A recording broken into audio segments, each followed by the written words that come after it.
আসসালামু আলাইকুম। তো কি অবস্থা সবার? তো আজকে আমরা একটা ম্যাথ দেখবো এনডিসিতে আসা আর ঢাকা নটর ডেম কলেজে। তো চলো ম্যাথটা শুরু করি। এখানে কি বলছে দেখো, একটি বদ্ধ পাত্রের তাপমাত্রা 1 ডিগ্রি সেলসিয়াস হারে বৃদ্ধি করলে চাপ যদি 0.4% হারে বৃদ্ধি পায় তাহলে পাত্রের আদি তাপমাত্রা। আচ্ছা, এখানে একটা জিনিস লক্ষ্য করার বিষয় হচ্ছে বদ্ধ পাত্র মানে হচ্ছে এইখানে ডিভির কোনো পরিবর্তন নাই, ডিভি ইজ ইকুয়াল টু 0। আচ্ছা, মানে হচ্ছে আয়তনের পরিবর্তন কোনো আয়তনের কোনো পরিবর্তন হবে না। এখানে কি বলতে দেখো, 1 ডিগ্রি সেলসিয়াস হারে আমরা তাপমাত্রা বৃদ্ধি করতেছি, মানে হচ্ছে এটা তাপমাত্রার পার্থক্য যদি আমরা বলি এটা হচ্ছে 1 ডিগ্রি সেলসিয়াস। আচ্ছা, এবার বলছে চাপ কেমনে বৃদ্ধি হবে, চাপ 0.4% হারে বৃদ্ধি পায়। আচ্ছা, তাহলে DP is equal two 0.004 P not. আচ্ছা, তাহলে এখন আমি নর্মাল যে সূত্রটা আছে আদর্শ গ্যাসের ক্ষেত্রে খাটে, এটা কিন্তু সবসময় খাটবে। তো আমি এখানে কি করব, যেহেতু এখানে আমি দেখতেছি এখানে পার্থক্য একটা ব্যাপার আছে, মানে হচ্ছে এখানে ডিফারেন্সিয়েশনের একটা আছে, ফ্লেভার পাইতে হবে তোমাকে। যখন তুমি এখানে মানে এইখানে এই কথাবার্তা শুনে তোমাকে বুঝতে হবে যে এখানে ডিফারেন্সিয়েশনের একটা ব্যাপার আছে। দেখো এখানে একবার বলছে হচ্ছে 1 ডিগ্রি সেলসিয়াস হারে বৃদ্ধি করলে চাপ এত হারে বৃদ্ধি পাচ্ছে, তার মানে হচ্ছে এখানে বৃদ্ধির কথা আছে। এখানে কিন্তু ডিরেক্ট বলা নাই যে চাপ 0.4 পি নট মানে হচ্ছে আদি চাপের এত গুণ বৃদ্ধি পাইছে, এখানে বলছে হারে বৃদ্ধি পাইছে। তাহলে তোমাকে এখানে বুঝতে হবে এখানে ডিফারেন্সিয়েশন খাটাতে হবে। আবার এখানে যেহেতু পার্থক্যের কথা উল্লেখ আছে বৃদ্ধি, মানে হচ্ছে তুমি বৃদ্ধি পার্থক্যের কথা যেহেতু উল্লেখ আছে তাহলে এখানে বুঝতে হবে যে এখানে ডিফারেন্সিয়েশন খাটবে। তো এখানে আমি চলো তাহলে ডিফারেন্সিয়েট করি, D D T of PV উভয় পাশেই হবে এন আর টি। এখন এইখানে বদ্ধপাত্রে বলছে ভি এর কোনো পরিবর্তন নাই, তাহলে ভি বাইরে চলে আসবে। তাহলে এটা থাকলো হচ্ছে ডিপি ডিটি। আচ্ছা, এইখানে এন আর বাইরে চলে আসবে আর ডিডিটি অফ, এটা আমি ভুল করছি, এটা এটা হবে। তাহলে ডিডিটি অফ টি হচ্ছে আলটিমেটলি 1। তাহলে আমি চাপের যে পরিবর্তন ওইটাকে আমি লিখতে পারতেছি N R divided by V. এটার মান বলছে আমাকে এইটা এখানে বলে দেওয়া আছে, তাহলে এটা হচ্ছে 0.004 পি নট। আচ্ছা, এখন আমাকে বলছে আদি তাপমাত্রা কত ছিল, তাহলে আদি তাপমাত্রা বের করার জন্য আমাকে আদি অবস্থায় যেতে হবে। আদি অবস্থায়, এখন আদি অবস্থায় P naught V N R T naught. এখন এইখানে P naught is equal to আমি পাইতেছি হচ্ছে N R divided by V into T naught. এখান থেকে সুন্দরভাবে আমি লিখতে পারি এটাকে, এইখান থেকে আমি এটা লিখতে পারি। আচ্ছা, তাহলে আমি এখন সুন্দর করে এটা লিখে দিলাম P naught into T not.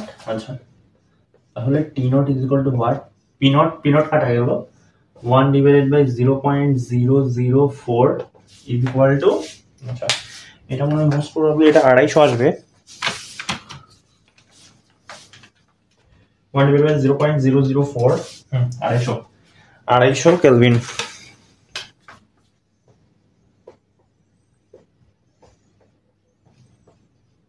এটাই হচ্ছে অ্যান্সার। এটা বেসিক্যালি এনডিসিতে আসছিল এমসিকিউ হিসেবে, তো এটা আসলে রিটেনে আসতে পারে। এটা খুবই ইন্টারেস্টিং একটা সমস্যা। তো তোমরা এই টাইপের সমস্যাগুলো আসলে দেখে রাখো, এগুলা ব্যাপারটা এরকম না যে এটা কিন্তু খুব আহামরি কোনো ম্যাথ না। এখানে জাস্ট একটা ম্যাথ দিতে হচ্ছে, এইখানে এর যদি তুমি সমাধান করতে পারো দেন এইখানে এরপর অ্যাপ্রোচটা খুবই সহজ। এরপর অ্যাপ্রোচটা কিন্তু হচ্ছে অনেকটা বোর্ড পরীক্ষার ম্যাথের মতো। তো কত হচ্ছে ইঞ্জিনিয়ারিং পরীক্ষা ব্যাপারটা এরকম না যে অনেক কঠিন ম্যাথ দেয়, এই টাইপের ম্যাথই দিবে, কিন্তু এই এরকমই ম্যাথ দিবে। একটু প্যারাইছে একটা স্টেপ তোমাকে মানে একটু বুঝে শুনে করতে হবে, এরপরের স্টেপ দেখবে অনেকটাই সহজ হবে। তো ওই জন্য বলতেছি এই টাইপের ম্যাথগুলো করে রাখো, এগুলো উইকলি তো আসবে। এগুলো তোমরা বিভিন্ন জায়গায় পরীক্ষা দিবে যখন, তখন উইকলি তো এগুলো পাবা। তো এগুলো যখন তোমরা পারবা তোমার মধ্যে একটা কনফিডেন্স বিল্ড আপ হবে। তো ভিডিওর এই অংশে আমরা ফিশার ট্রপস এই প্রসেসটা দেখবো। এটা হচ্ছে অর্গানিক কেমিস্ট্রি একটা বিক্রিয়া, এটার প্রেক্ষাপট আমি লিখে রাখছি দ্বিতীয় বিশ্বযুদ্ধ।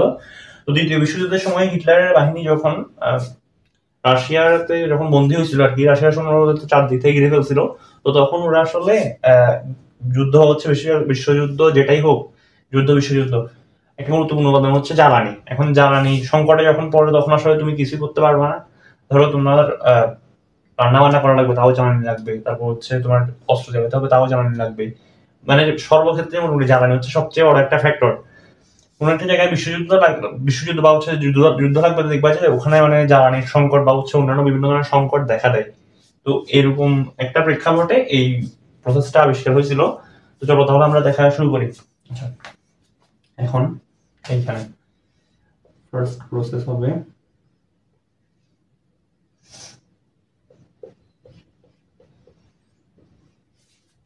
এখানে 1300 ডিগ্রি সেলসিয়াস তাপমাত্রায় কার্বন বিক্রিয়া করবে। নর্মালি আমরা জানি কিন্তু কার্বন পানির সাথে বিক্রিয়া করবে না, কিন্তু এই ক্ষেত্রে এটা আসলে পানি না, এটা হচ্ছে স্টিম। এটা আমি নির্দিষ্ট করে রেখে দিলাম। এই উৎপাদ, এই মিলিত উৎপাদ, এটাকে বলা হয় ওয়াটার গ্যাস। আচ্ছা, ওয়াটার গ্যাস। আচ্ছা, এখন সেকেন্ড স্টেপে আমি এই কার্বন মনোক্সাইডকে, এটা এন সংখ্যক হইতে দিতে পারো, আবার হচ্ছে এক অনু দিতে পারো। তো ওটার উপর ভিত্তি করে মানে তোমার এই এইচটা নির্ধারণ হবে। এই ক্ষেত্রে প্রভাব থাকবে হচ্ছে ফেরাম আর হচ্ছে কোবাল্ট 200 ডিগ্রি সেলসিয়াস তাপমাত্রায় এটা উৎপন্ন বিক্রিয়া করবে। তো এই ক্ষেত্রে অনেকে, তো আমি জানি তোমরা অনেকেই এইসব সমতা পড়ানোর ক্ষেত্রে একটু ঝামেলা করো। এখন এখানে আমি একটা জিনিস দেখাই, দেখো এখানে সি আছে এন সংখ্যক, এইচ আছে কত সংখ্যক, মানে তুমি এই টুটাকে এটার সাথে গুণ করে তুমি যেটা পাবো ওটা লিখে দাও। তাহলে দেখো 2 ইন্টু 2 প্লাস এটা। আচ্ছা, তাহলে এইখানে আমি বুঝতেছি, এখন সি আছে এন সংখ্যক আমি বসাই দিলাম। এখন জ্বালানির ক্ষেত্রে আমরা যদি মেইনলি ধরি তাহলে কিন্তু অ্যালকেন, এটা কিন্তু অ্যালকেন প্রস্তুত প্রণালী। তো এটা তোমরা মাথায় রাখলে মোটামুটি এখানে যে অ্যালকেন হবে ওটা তুমি নিশ্চিত হয়ে যাবা। মানে তুমি সুন্দর করে এটা বসাই দাও। সেকেন্ড ঝামেলাটা হবে হচ্ছে মানে সমতাকরণ নিয়ে। আচ্ছা, এটা অটো সমতাকরণ হয়ে গেছে। এখন দেখো এইখান থেকে তুমি 2m প্লাস হচ্ছে 2, এটা বিয়োগ দিলা, থাকতেছে কত এক্সট্রা, আর 2n থাকতেছে, এক্সট্রা 2n আর হচ্ছে n, h2 বসাই দাও। 2 আসছে, ওইখান থেকে 1 আসছে, n সামনে দিয়ে দাও। তাহলে সুন্দর করে সমতাকরণ হয়ে গেছে। তো এই বিক্রিয়াটা এই পর্যন্তই। তো এটাই কিন্তু ইম্পর্টেন্ট বিক্রিয়া, এটা বুয়েট বা হচ্ছে অন্যান্য বিশ্ববিদ্যালয়ে অসংখ্যবার আসছে, ওই জন্য এটা লিখে দিলাম। এটা হাজির স্যারের একটা বিক্রিয়া, হাজির স্যারের বইয়ের বিক্রিয়া, এটা দেখে রাখবা। এগুলো কিন্তু এমসিকিউতে বা হচ্ছে এতে অসংখ্যবার আসছে। লিখিততে আসলে খুব একটা আসে না, এটা খুবই সহজ একটা বিক্রিয়া, বাট এমসিকিউর ক্ষেত্রে অসংখ্যবার আসছে এটা। তো এটা দেখে রাখবা। তো এই ভিডিওর পরের অংশে আমি আরেকটা ম্যাথ দেখাবো। তো ভিডিওর এই অংশে আমরা ইঞ্জিনিয়ারিং উইকলিতে আসা একটা কোশ্চেন দেখবো। চলো তাহলে শুরু করি। এখানে কি বলছে দেখো, মূল বিন্দুগামী এক জোড়া সরলরেখার সমীকরণ হচ্ছে এটা।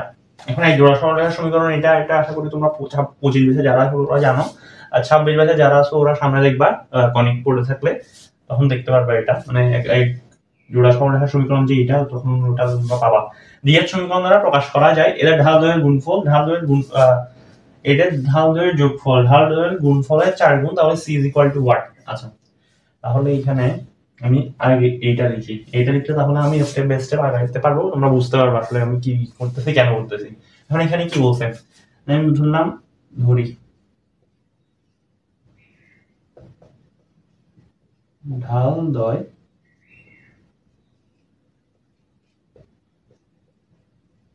m1 ও m2। আচ্ছা, এখানে কি বলছে, প্রশ্ন মতে যোগফল ইজ ইকুয়াল টু তাদের গুণফলের 4 গুণ। এখন এইখানে আমাকে এই জিনিসটা একটা হিন্ট দিতেছে যে এইখানে একটা জিনিস বের করতে হবে। এখন আমি তো এই জিনিস মানে আমাকে শর্তই দিতেছে এটা, মানে এটার মাধ্যমে আমাকে কোনোভাবে সি এর মান বের করতে হবে, নাহলে আমাকে এটা জীবনে দিত না।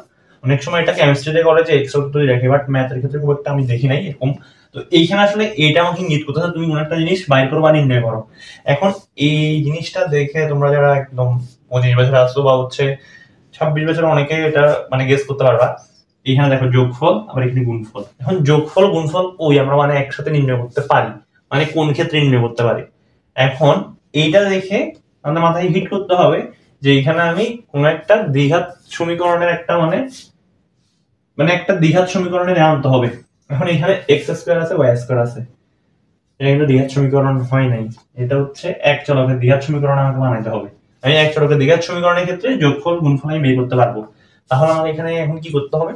এখন এখানে আবার কি বলছে, আমার এখানে ঢালের কথা আসছে, মানে এম এর কথা আসছে। এখন ঢাল মানে কি? ঢাল ইজ ইকুয়াল টু হোয়াট? ঢাল ইজ ইকুয়াল টু হোয়াট আমি যদি বলি del Y divided by del X, বা হচ্ছে একদম নরমাল সমীকরণের ক্ষেত্রে যেমন হচ্ছে y is equal to mx, এটার ক্ষেত্রে হচ্ছে ঢাল m is equal to what? y divided by x। মানে হচ্ছে আমাকে এমন ভাবে আগাইতে হবে যাতে এখানে আমি ওটা আনতে পারি। এখন আমি যদি x স্কয়ার দিয়ে পুরোটাতে ভাগ দিই তাহলে আমার কিন্তু ওটা আসতেছে না।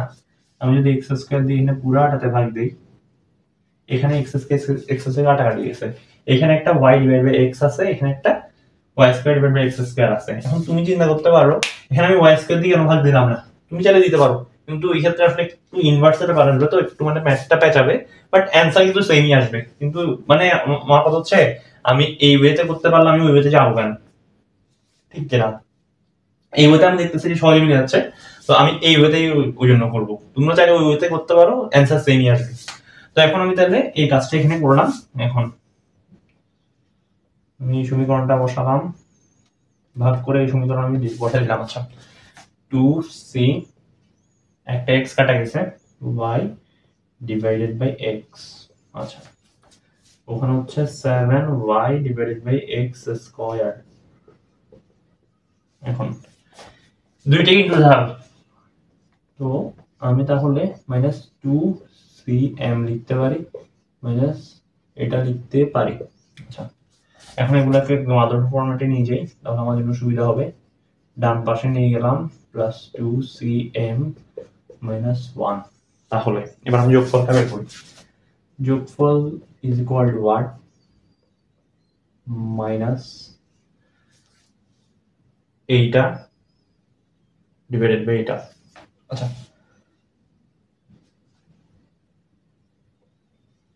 টু সি ডিভাইডেড বাই 7, মানে এখানে কি আসলো?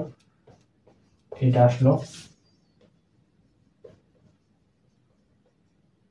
এরপর এইখানে হবে plus divided by 7 minus 1 divided by 7। প্রশ্ন মতো আমি ঠিক এই ব্যাপারটা এখানে বসাবো, আমার সুন্দর করে অ্যান্সারটা চলে আসবে। যোগফল মাইনাস না, minus answer plus 2c divided by 7 is equal to 7 into minus 1 divided by 7, 7 কাটা, তাহলে c is equal to what? Minus, তাহলে দেখো এখানে 7 কাটছি, -4 divided by এটা আসছে -2। তো এটা একটা খুবই ইন্টারেস্টিং ম্যাথ ছিল। তো এরকম ম্যাথ আসার মতো উইকলি তো অহরহ আসেই, ভর্তি পরীক্ষা আসার মতো, তো এই টাইপের ম্যাথগুলো দেখে রাখবা। তো আজকে ভিডিওটা এই পর্যন্তই। এই ভিডিওটা ভালো